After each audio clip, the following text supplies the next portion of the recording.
Audiovisuales Gureak es una actividad del Servicio Ocupacional de Gureak, un programa concertado con el Departamento de Política Social de la Diputación Foral de Guipúzcoa.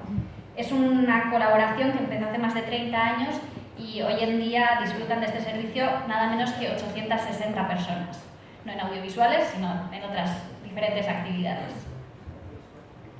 Que no se te olvide José Aizmendi.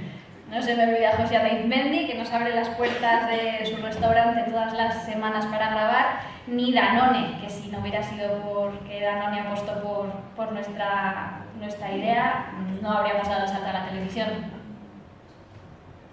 Y falta los más importantes, nuestros colaboradores, estrella el grupo del Garagune, el Menrillo, la Fundación Guayaneche de San Sebastián.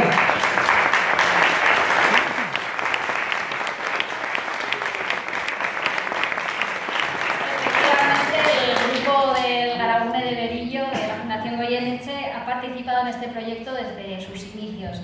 Son personas con grandes necesidades de apoyo y que con su sola presencia han cumplido la gran función de visibilizar que también ellos pueden aportar y que, ¿por qué no?, también nos pueden enseñar a cocinar.